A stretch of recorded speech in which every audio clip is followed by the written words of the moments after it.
Hello, and welcome to D&D Academy, where we here at House of Crit teach you how to play and run Dungeons & Dragons.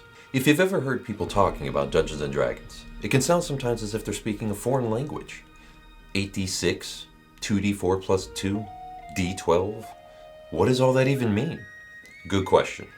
As we get started with our tutorial series, we're going to talk about our favorite little gems of chaos, the dice.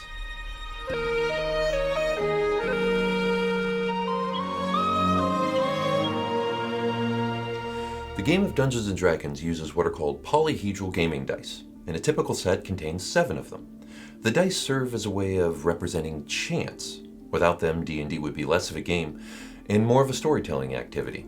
Whenever your character attempts to perform an action where there is a chance of success or failure, the dice are used to determine if the attempt was successful, and the higher you roll, the greater your chance of success.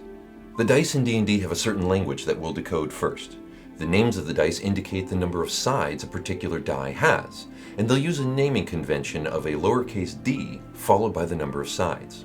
For instance, a regular die that you would use in a game of Monopoly or Catan would be referred to in D&D as a d6, as it has 6 sides. Usually there will be a number in front of the d. This indicates the number of dice to be rolled, so 1d6 means roll 1 6-sided die, and 2d6 means roll 2 6-sided dice and add the totals together. The final part of the code is that there's often a plus or a minus number at the end, such as 2d6 plus 3. What this means is that you'll add or subtract a number after rolling and combining the dice. In our example of 2d6 plus 3, what this means is roll 2 6-sided dice, add the results, and then add 3 to what was rolled. Now let's take a closer look at each of the dice, starting with the largest one, the d20. The d20, as the name implies, has 20 sides to it, numbers ranging from 1 to 20. The d20 is the primary engine that drives the game and will be the die that you roll the majority of the time. When you make an attack with a weapon, cast a spell, make an ability check, or attempt any other action in the game, you'll be using the d20. Jumping now from the largest to the smallest is the d4. It's a pyramid-shaped die.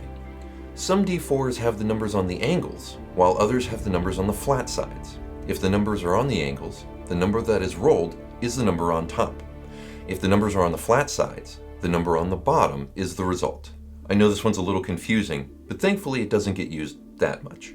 Next up from the d4 is the d6, which is the regular cube-shaped die that we all know and love.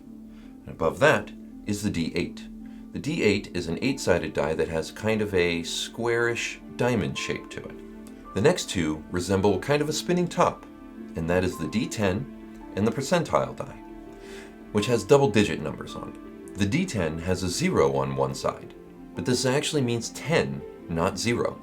They're just made that way to save space. The lowest number you can roll on any die in D&D is a 1. The percentage die is very, very rarely used, but when you do need to use it, you use it and the d10 together to generate a number between 1 and 100. The percentile die represents the 10's position, and the d10 is the 1's position. For instance, if you roll an 80 on the percentile die and a 5 on the d10, the result is 85. If you roll a double 0 on the percentile and a 0 on the d10, that is a 100.